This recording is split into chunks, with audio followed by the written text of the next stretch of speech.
ನಮ್ಮ ಊರು ಬನ್ನೂರು. ತಾವೆಲ್ಲ ಕೇಳಿರ್ಬೋದು, ಬನ್ನೂರು ಫೇಮಸ್ಸು, ನೀರಿಗೆ ತೊಂದರೆ ಇಲ್ಲ, ಪಕ್ಕದಲ್ಲಿ ಕಾವೇರಿ ನದಿ ಹರಿತಾ ಇದೆ, ಮತ್ತು ನಮಗೆ ಅಲ್ಲಿ ನೀರಿನ ಕೊರತೆ ಇಲ್ಲ ಅಂತ ಒಳ್ಳೆ ಭೂಮಿ. ನಾವೆಲ್ಲ ಅಲ್ಲಿ ಜಾಸ್ತಿ ಕಬ್ಬು ಭತ್ತ, ಪಾಳೆಕರ್ ಹೇಳುವ ರೀತಿಯಲ್ಲಿ ಕಬ್ಬು ಭತ್ತ ಬೆಳೆಯುವಂಥ 3 ಮನೆ ಇಲ್ಲ. ಆ ಒಂದು ಕೆಲಸನ ನಾವು ಮಾಡ್ತಾಯಿದ್ದೋ. ನೋಡಿ, ನಮಗೆ ಅಲ್ಲಿ 25ರಿಂದ 30 ಎಕರೆ ಜಮೀನು, ಜಾಸ್ತಿ ಕಬ್ಬು ಭತ್ತ ಬೆಳೀತಾ ಇರಬೇಕಾದ್ರೆ ನಾನು ಸ್ಕೂಲ್ಗೆ ಹೋಗ್ತಾ ಇದ್ದೆ. SLC ಫೇಲ್ ಆಯಿತು. ಜಾಸ್ತಿ ನಾವು 4 ಜನ ಅಣ್ಣ ತಮ್ಮದಿರು. SLC ಫೇಲ್ ಆದ ತಕ್ಷಣ ಜಮೀನಿತ್ತಲ್ಲ, ನಾನು ನಮ್ಮ ತಂದೆ ಸಹಾಯಕ್ಕೆ ಬಂದು ರಾಸಾಯನಿಕ ಕೃಷಿನ ಮಾಡ್ತಾಯಿದ್ದೋ. ಮಾಡಬೇಕಾದ್ರೆ ಹಿಂದೆ ನಮ್ಮ ತಾತ ಎಲ್ಲ ಈ ಜಮೀನೆಲ್ಲ ಮಾಡಿಟ್ಟಿದ್ದು. ಮಾಡಬೇಕಾದ್ರೆ ಕಬ್ಬನ್ನು ಬೆಳೆಯುವ ನೋಡಿ 1,500 ಟನ್ನ ನಾನು ಆಧುನಿಕವಾಗಿ ಕಬ್ಬನ್ನು ಬೆಳೆದಿದ್ದೀನಿ ರಾಸಾಯನಿಕದಲ್ಲಿ. ಆದರೆ 1 ಎಕರೆಗೆ 15-20 ಸಾವಿರ ಖರ್ಚು ಮಾಡ್ತಾಯಿದ್ದೋ ಕಬ್ಬಿಗೆ. ಭತ್ತ ಬೆಳಿಬೇಕಾದ್ರೆ 3ರಿಂದ 5 ಸಾವಿರ. ಮತ್ತು ಬಾಳೆ ಅವೆಲ್ಲ ಬೆಳೀತಾ ಇರಲಿಲ್ಲ. ಸ್ವಲ್ಪ ಎಷ್ಟೇ ಬೆಳೆದ್ರೂ ಕೂಡ ನಮಗೆ ರೇಟ್ ಸಿಗ್ತಾ ಇರಲಿಲ್ಲ. ಮತ್ತು 103 ಟನ್ ಕಬ್ಬನ್ನು ನಾನು ವೈಜ್ಞಾನಿಕವಾಗಿ ಇವತ್ತು ಯೂನಿವರ್ಸಿಟಿ ಹೇಳ್ತಾರೆ ಅವನ್ನೆಲ್ಲ ಗಮನಿಸ್ಕೊಂಡು ನಾನು ಬೆಳೆದೆ. ಆದರೂ ಕೂಡ ರೇಟ್ ಇಲ್ಲ. ನೋಡಿ, 1,500 ಟನ್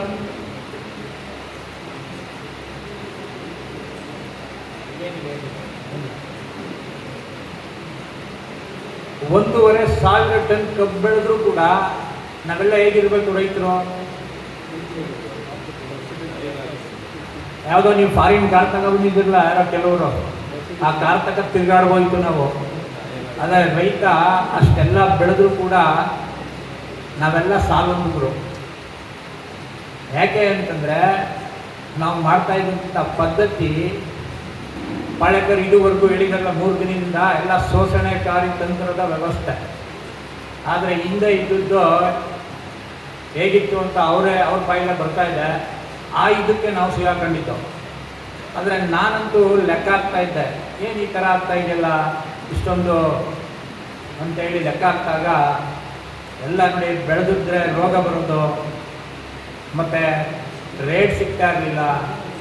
ನೋಡಿ, ನಾವೆಲ್ಲ ರೇಟ್ಗೋಸ್ಕರ ನೋಡಿ ಡಬಲ್ ಹಾಕೊಂಡು ರೇಟ್ಗೆ ನಂಜುಂಡಸ್ವಾಮಿಯವರು ವೈಜ್ಞಾನಿಕ ಬೆಲೆ ಕೊಡಿ, ರೈತ ಕೂಲಿ ಕಾರ್ಮಿಕ ದೇಶದ ಬೆನ್ನೆಲುಬು ಅಂತೇಳಿ ಹೇಳಿದ್ರು ಕೂಡ ನೋಡಿ, ಒಂದು ಕಾರ್ಖಾನೆಗೆ ಇಷ್ಟು ಅಂತ ರೇಟ್ ಇದೆ, ಅದೇ ರೈತನಿಗೆ ಯಾಕಿಲ್ಲ ಅನ್ನ ಕೊಡ್ತಾನೆ ಅಂತೇಳಿ ಕೇಳಿದಾಗ ನೋಡಿ ಅವ್ರ ಜೊತೆ ನಾವು ಸೇರ್ಕೊಂಡು 45 ವರ್ಷ ಡಬಲ್ ಹಾಕೋ ಹೋರಾಟ ಮಾಡಿದ್ದೀವಿ.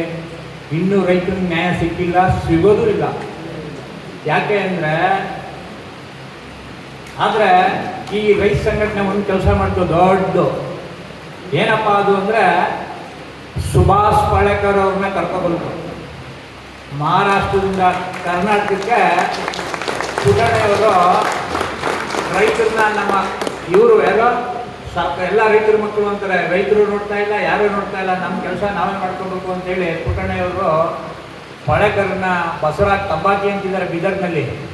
ಅವರು ಅಲ್ಲಿ ಇವ್ರನ್ನ ಗುರ್ತಿಸಿ, ಯಾಕೆಂದರೆ ರೈತರು ಆತ್ಮಹತ್ಯೆಗಳು ಜಾಸ್ತಿ ಆಯಿತು 2003ನೇ ಇಸ್ವಿನಲ್ಲಿ, ಗುರುತಿಸಿ ಇವರನ್ನ ಕರ್ತಂದು ಹುಬ್ಬಳ್ಳಿನಲ್ಲಿ ಸಭೆಗಳನ್ನ ಇದೇ ಥರ ಇಟ್ಟಾಗ ನಮ್ಮನ್ನು ಅಲ್ಲಿಗೆ ಇನ್ವಾಲ್ವ್ ಮಾಡಿದ್ರು. ಪುಟಣೆಯವರು ಇನ್ವಾಲ್ವ್ ಮಾಡಿದಾಗ ಅಲ್ಲಿ ನಾನು ಈಗೇನು ನೀವೇ ಕಲಿತಾ ಇದ್ದೀರೋ ಈ ಒಂದನ್ನ ನಾನು ಅಲ್ಲಿ ಕಲಿತು. ನೋಡಿ, ನಾನು ವೈಜ್ಞಾನಿಕವಾಗಿ ಬೇಸಾಯ ಮಾಡಿದವನು. ನಾನು ಚಿಕ್ಕದ್ರಿಂದಲೂ ನನಗೆ ಹೇಗೆ ಮಾಡಬೇಕು ಏನು ಅನ್ನೋದು ಒಂದು ಗಾತ್ರ. ಆದರೆ ಅದೇ ಥರ ಮಾಡಿದೆ, ಏನೇ ಮಾಡಿದ್ರೂ ನಮ್ಮ ಭೂಮಿ ಲಾಸು ಮತ್ತು ಸಾಲ ಸೋಲಿಸಿ ಹಾಕೊಂಡು ಪಾಳೇಕರ್ ಬಂದು ಹೇಳ್ತಾ ಇದ್ದಾಗ ನೋಡಿ, ಏನೂ ಬೇಡ ಅಂದಾಗ ತಾವೆಲ್ಲ ಕೇಳಿರ್ಬೇಕು. ನನ್ನ ಜಮೀನಲ್ಲಿ ಹೇಳ್ತೀನಿ ಹಾಗೆ, ಡೂ ನಥಿಂಗ್ ಅಂದರೆ ಏನೂ ಬೇಡ, ಕಿತ್ಕೋ ತಿನ್ಕೋ, ತಾವೆಲ್ಲ ಕೇಳಿದ್ರಿ ಅಲ್ವಾ? ಅದನ್ನು ಹೇಳಿದಾಗ ನಮಗೆ ಆಶ್ಚರ್ಯ ಆಗಬೇಕು. ಏನು ಇಷ್ಟೊಂದು ದುಡ್ಡು ಕಳ್ಕೊಂಡ್ವಲ್ಲ, ಇದೆಲ್ಲ ಮಾಡಿ ಕಳ್ಕೊಂಡ್ವಲ್ಲ ಅಂತೇಳಿ ಪಾಳೇಕರ್ ಹತ್ರ ಅಲ್ಲಿ 2 ದಿನ, ಹುಬ್ಬಳ್ಳಿನಲ್ಲಿ 2 ದಿನ ನಾನು ಇದೇ ಥರ ಕೂತ್ಕೊಂಡು ಪಾಠ ಕೇಳಿದಾಗ ನನಗೆ ಜ್ಞಾನೋದಯ ಆಯಿತು. ಜ್ಞಾನೋದಯ ಅಂತೇಳಿ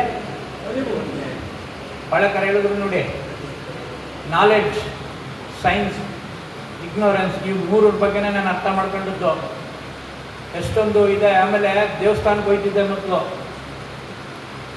ದೇವಸ್ಥಾನದ ದೇವ್ರದ್ದು ಹೇಳಿದ್ರಲ್ಲ, ಅಲ್ಲೆಲ್ಲ ದೇವ್ರು ಇರೋದು ಗಿಡ ಮರದಲ್ಲಿ, ನೇಚರಲ್ಲಿ ಅಂತ. ಇದು ನನ್ನ ಮನಸ್ಸಲ್ಲಿ ಗಾಢವಾಗಿ ಉಳಿತು. ನಾನೇನು ಮಾಡಿದೆ, ನನ್ನ ಜಮೀನಲ್ಲಿ ಪಾಳೇಕರ್ ಇಷ್ಟೊಂದು ಸತ್ಯನ ತಿಳ್ಕೊಂಡಿದ್ದಾರೆ ಅಂತೇಳಿ ಆಗ ನಾನೇನು ಮಾಡಿದೆ, ಅದನ್ನು ಕೇಳಿ 2 ದಿವಸ ನನ್ನ ಜಮೀನಿಗೆ ಬಂದು ಎಷ್ಟೊಂದು ಯೂರಿಯಾಗೆ ದುಡ್ಡು ಕೊಟ್ಟಿದ್ದೆ. ಅಯ್ಯೋ ಎಂಥ ಮೂರ್ಖಂದಲ್ಲಿ ನಾವು ಮಾಡ್ತಾಯಿದ್ದೀವಿ ರೈತರು ನಾವೆಲ್ಲ ಅಂತೇಳಿ ನಾನು ಬಂದು ಹೇಳಿದೆ ನನ್ನ ರೈತರಿಗೆ, ಈ ಥರ ಎಲ್ಲ ಇದೆ. ಈಗ ಹೇಳಿದ್ರಲ್ಲ ಅವ್ರು ಹೋಗಿ ಹೇಳಿ ಎಲ್ಲ ಹುಚ್ಚರಾಯ್ತಾರೆ ಅಂತ. ನನ್ನ ರೈತ ಸಂಘಟನೆ ಎಲ್ಕ ಹೇಳಿದೆ. ಆದರೆ ರೈತ ಸಂಘಟನೆಯಲ್ಲಿ ಎಲ್ಲ ಹೋರಾಟ ನಮ್ಮ ಕೈಯಿಂದ ಹಾಕೊಂಡೆ ಹೋಗ್ಬೇಕು. ಇವನು ಎಲ್ಲ ಕಳ್ಕೊಂಡಿದ್ದಾನೆ, ಇನ್ನೂ ಹುಚ್ಚ ಆಗಿದ್ದಾನೆ ಅಂತೇಳಿ ಎಲ್ಲ ನಕ್ಕರು. ಆಗ ನಕ್ಕಾಗ ನನಗೆ ಏನನ್ನಿಸ್ತು, ಹೇಳೋದ್ರಿಂದ ಏನೂ ಪ್ರಯೋಜನ ಇಲ್ಲ, ಇದನ್ನು ನಾನು ಮಾಡಿ ತೋರಿಸ್ಬೇಕು ಅಂತೇಳಿ ನನ್ನ ಜಮೀನಲ್ಲಿ ನಾನು ಏನು ಮಾಡಿದೆ. ಆಮೇಲೆ ಇನ್ನೊಂದು ನನಗೇನಪ್ಪ ಅಂದರೆ 40 ಗಾಡಿ ದನಿನ ಗೊಬ್ಬರ ಹೊಡಿತಿದ್ದ ನಾವು. ಕೇಳಿರ್ಬೇಕು, ಹಳ್ಳಿಗಳಲ್ಲಿ ಹೇಳ್ತಾರೆ ದಡ್ಡನ ಆರಂಭ ಗೊಬ್ಬರದ ತೀರಾಣ ಅಂತ. ಏನು ಹೇಳಿ, ದಡ್ಡನ ಆರಂಭ ಗೊಬ್ಬರ ತೀರಾಣ. ಕೆಲವ್ರು ಹೇಳ್ತಾ ಇದ್ರಿ ನೀವು, ಸರ್ ಗೊಬ್ಬರ ಏನು ಮಾಡೋದು, ಗೊಬ್ಬರ ಏನು ಮಾಡೋದು ಅಂತ. ನಾನು ಏನು ಮಾಡ್ತಿದ್ದೆ, 40 ಗಾಡಿ ಗೊಬ್ಬರ ಹಾಕಿ 3 ಕಂತಿಂದ ನನ್ನ ಬೆಳೆ ಎಲ್ಲನೂ ರೋಗ ಬರ್ಸ್ಕೊಂಡು ಹಾಳು ಮಾಡ್ಕೊತಾ ಇದ್ದೆ. ಅದಕ್ಕೆ ನನಗೇನಾಯಿತು, ಗೊಬ್ಬರನೇ ಬೇಡ ಅಂದಮೇಲೆ 10 kg ಸಗಣಿ ಹಾಕ್ತಿದ್ರು. ಒಂದು ಹಸುನಲ್ಲಿ 30 ಎಕರೆ ಮಾಡಬೇಕು ಅಂದಾಗ ಅಯ್ಯಯ್ಯೋ ಅಂತೇಳಿ ನಾನು ಅಷ್ಟನ್ನು ನನ್ನ ಜಮೀನಿನಲ್ಲಿ ನಾನು ಅದನ್ನು ಪ್ರಯೋಗ ಮಾಡಿದೆ.